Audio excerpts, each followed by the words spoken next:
नमस्ते everyone, Monika astrology में आपका बहुत बहुत स्वागत है। आज हम चर्चा करेंगे वृषभ लग्न की। देखिए, वृषभ लग्न वालों के लिए जो राहु का ट्रांजिट है, यानी कि 12 अप्रैल से लेकर जो 30 अक्टूबर का टाइम है, तो राहु भ्रमण करने वाला है और चेंज होने वाला है। जो ये ट्रांजिट का आपकी लाइफ पर क्या असर होने वाला है या क्या जीवन में परिवर्तन होगा, ये हम आज जानने की कोशिश करेंगे। देखिए, वृषभ लग्न के लिए 18 महीनों से ये राहु आपके लग्न में है, केंद्र में है, और 7वें घर के अंदर केतु है। क्योंकि राहु और केतु एक साथ ट्रांजिट करते हैं, अगर राहु चेंज होगा तो केतु भी चेंज होगा। तो ये दोनों का जो ट्रांजिट हो रहा है, तो वो आपके 12th हाउस में, यानी कि 12वें घर के अंदर राहु अब आपके आएगा और केतु आपके 6th हाउस यानी छठे घर के अंदर आएगा। तो ये एक सिचुएशन है जो लास्ट 18 मंथ्स है। देखिए, राहु ने आपको काफ़ी स्ट्रेसफुल सिचुएशंस दी है, पर्सनल रिलेशंस के अंदर भी काफ़ी स्ट्रेस रहा। ये सारी अवस्थाओं को पार करते हुए आप यहाँ तक पहुँचे हैं, और करियर वाइज उसने काफ़ी प्रोग्रेस भी दिया है, मगर मानसिक तनाव के साथ आपको कुछ डिसीजंस लेने में काफ़ी समस्याएं क्रिएट हुई। ये पूरा ट्रांजिट आपने फेस किया है। अब आपके ये 12th हाउस में जा रहा है और केतु 6th हाउस में जा रहा है। तो ये राहु जो है वो जब आपके 12वें घर में आएगा, ये मंगल की राशि है। और देखिए, मंगल की राशि में जब भी राहु आता है, ये इंसान को अग्रेशन देता है। ये चीज़ तो फिक्स है कि गुस्सा बहुत देता है। जो आपने ऑलरेडी फेस किया है कि राहु काफ़ी प्रैक्टिकल प्लेनेट है, आपको आगे का डायरेक्शन देता है कि आपको किस तरह से अपने करियर को मूव करना है, कैसे कैसे आपको डिसीजंस लेकर आपके जीवन को परिवर्तित करना है।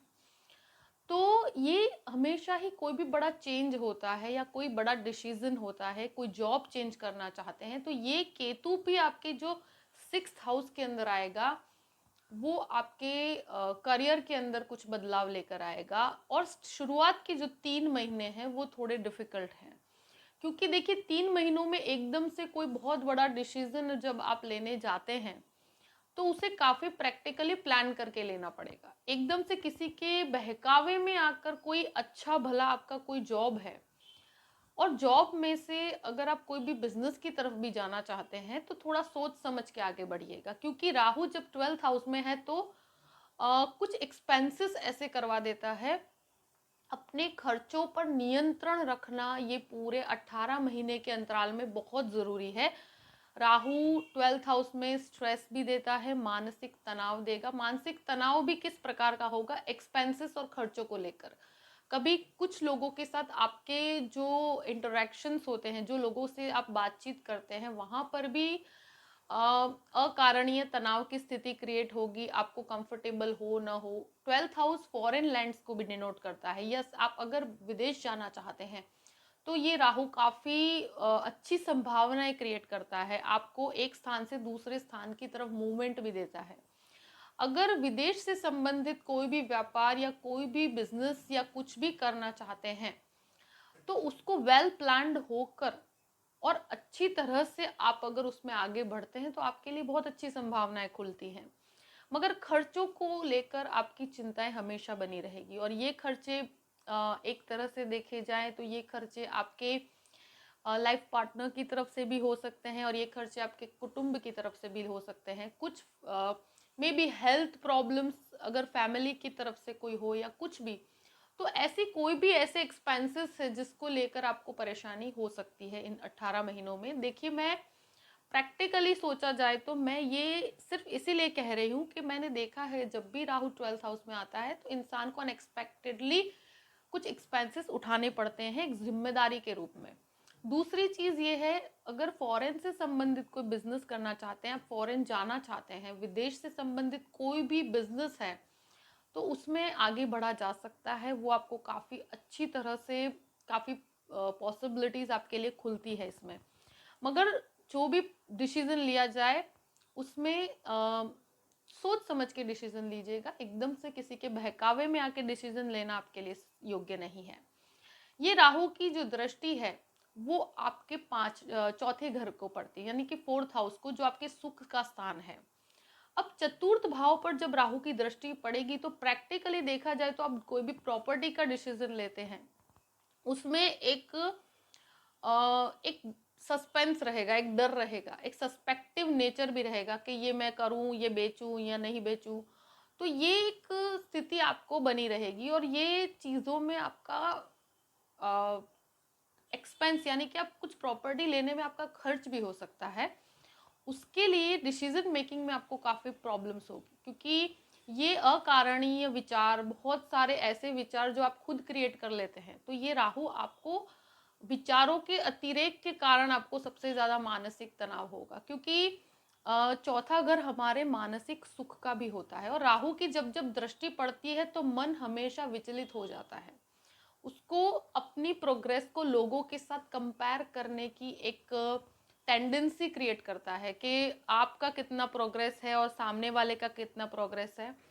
तो हमेशा राहु प्रैक्टिकली ये चीज़ें करता है और उसके कारण भी आपको मानसिक तनाव क्रिएट करेगा। इसलिए ज़रूरी नहीं है कि कोई प्रॉब्लम्स हो तो ही, मगर अकारणीय विचारों के भ्रमण के अंदर ये डालेगा आपको। मगर व्हीकल्स से लेकर या प्रॉपर्टी से लेकर आपको हर तरह के सुख की तरफ लेकर तो जाता है, मगर डिसीजन मेकिंग मुझे लगता है कि इतना जल्दी आप नहीं ले पाएंगे और इनिशियली 3-4 महीने के अंदर तो काफ़ी सस्पेक्टिव रहेगा कि भाई हमें ये प्रॉपर्टी लेनी चाहिए, नहीं लेनी चाहिए। माता के स्वास्थ्य को लेकर भी कुछ चिंताएं हो सकती है। अब बात करते हैं इसकी जो 7वीं दृष्टि पड़ती है आपके छठे घर पे। देखिए 6th हाउस में केतु भी है, राहु का भी उसके ऊपर दृष्टि है। अब ये केतु क्या है, आपको स्थान परिवर्तन देता है, कार्यस्थल के अंदर एक जगह से दूसरी जगह पर मूवमेंट आपको ये देता ही देता है। और देखिए स्वास्थ्य को लेकर मैं इतनी चिंता अभी नहीं करूंगी कि देखिए हेल्थ के अंदर कभी कभी क्या है, दूसरे ग्रहों का भी इम्पैक्ट बहुत ज़रूरी होता है। हम स्पेशली राहु केतु की ही बात कर रहे हैं। बाकी आपकी दशा, अंतरदशा, ये सभी चीज़ों को देखकर ही किसी डिसीजन पे आप आ सकते हैं। मगर ये मोटे रूप पे अगर देखा जाए तो केतु स्थान परिवर्तन, कार्यस्थल में बदलाव लेकर आता है। जहां पर भी रहे वहां शांति बनाकर अगर स्थित कार्य करते हैं, अगर कोई चेंज है एक्सेप्टेबल आप कर सकते हैं, कोई भी बदलाव को, जॉब चेंज करना चाहते हैं कर सकते हैं। स्थान में परिवर्तन, जॉब में परिवर्तन, करियर के अंदर परिवर्तन आपके लिए बेनिफिशियल रहेगा। एक दृष्टि इसकी पड़ती है आपके अष्टम भाव पर, जो एक रिसर्च के अंदर काफी मदद करता है। और 8वें घर के अंदर सबसे बड़ी चीज ये है कि 8वें घर के ऊपर जब राहु की दृष्टि होती है तो मेडिसिन के अंदर काफी अच्छा मदद करता है ये। अगर मेडिकल संबंधित कोई भी कार्य करते हैं तो उन लोगों के लिए ये ट्रांजिट काफी बेनिफिशियल है। एक चीज ये भी कहूंगी कि रिसर्च में भी काफी अच्छी मदद करता है ये। राहु की एक इम्पैक्ट 8वें घर पर जब पड़ती है तो ये एक तरह से आपको कुछ एकल्ट में या आप मिस्टिसिज्म और इन चीज़ों में आपका इंटरेस्ट ये बढ़ाता है। आपको इच्छा होगी कि इस प्रकार की कुछ जो साधना है ईश्वर के प्रति, आप काफ़ी डेप्थ में जाकर कुछ चीज़ों में काफ़ी डीप रिसर्च भी करेंगे, कुछ बुक्स रीडिंग की तरफ आपका इंटरेस्ट बढ़ेगा। मगर ये राहु स्ट्रेस, चिंता, खर्च, इन सबको लेकर स्ट्रेस देगा आपको, ये कंफर्म्ड है। केतु के कारण, स्थान परिवर्तन के कारण शुरुआत के 3 महीने थोड़े से डिफिकल्ट रहेंगे, उसके बाद ये ट्रांजिट के अंदर आपको दूसरे प्लैनेट्स के इफेक्ट के कारण काफ़ी बेनिफिट भी मिलेगा। मगर जो इनकम का सोर्स है सामने, एक्सपेंसेस ज़्यादा होने के कारण थोड़ी सी चिंता हो सकती है। मगर विदेश से संबंधित कोई भी कार्य है उसमें आपको काफ़ी अच्छा बेनिफिट प्राप्त होगा। बस मैं आपके लिए एक ही चीज़ कहूँगी कि अकारणीय चिंताएं, अकारणीय स्ट्रेस न लीजिए। इन्वेस्टमेंट करो, सोच समझ के करना। कोई भी इन्वेस्टमेंट किसी के बहकावे में आके एकदम से मत करना, उसके ऊपर 2 से 3 एडवाइस लेकर किसी अच्छे एक्सपीरियंस्ड व्यक्ति की 1-2 एडवाइस लेने के बाद ही आपको इन्वेस्टमेंट करना चाहिए, तो आपके लिए कोई प्रॉब्लमेटिक सिचुएशन नहीं होगी। और कोई भी डिसीजन मेकिंग का प्रोसेस होता है तो उसमें जो इंटरनल फियर आपके अंदर ये राहु के कारण क्रिएट होता है, उसमें से आपको निकलने की कोशिश करनी चाहिए। उसके लिए आपको कुछ नहीं करना, जो भी काम हो उसको एडवाइस लेकर कीजिए, तो फिर कोई चिंता वाली बात नहीं है।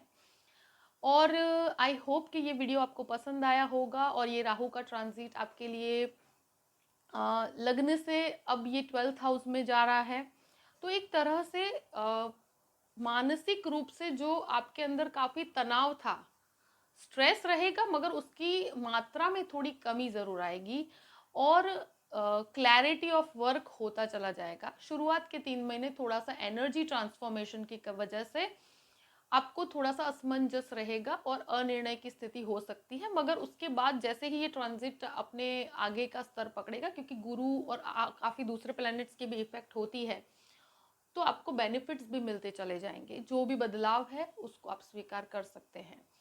देखिए, कोई भी चेंज को अगर स्वीकार करते हैं तो 100% श्योरिटी के साथ कीजिएगा और उसके साथ साथ अपनी ईश्वरीय आराधना को पकड़ के रखिए, तो आपके लिए बहुत से बेनिफिट और आपके लिए प्रैक्टिकली प्लान करके चलेंगे तो ये ट्रांजिट का आपको काफ़ी अच्छा बेनिफिट मिल पाएगा। देखिए, आई होप ये वीडियो आपको पसंद आया, और पसंद आए तो लाइक भी कीजिएगा और सब्सक्राइब भी कीजिएगा। अगर मुझसे आप कंसल्टेशन लेना चाहते हैं तो डिस्क्रिप्शन बॉक्स में मैंने अपना ईमेल आईडी दिया हुआ है, astrologymonica@gmail.com। आप उस पर मेल कर सकते हैं। मैं आपको पूरी ही जानकारी प्रदान करूंगी कि कैसे मुझसे कांटेक्ट किया जाए और कैसे कंसल्टेशन लिया जाए। देखिए, इस ट्रांजिट का जो भी पॉइंट्स है उनको ध्यान में रखकर अपने आगे की फ्यूचर को प्लान कीजिएगा और हमेशा खुश रहिएगा। Thank you so much. जय श्री कृष्ण।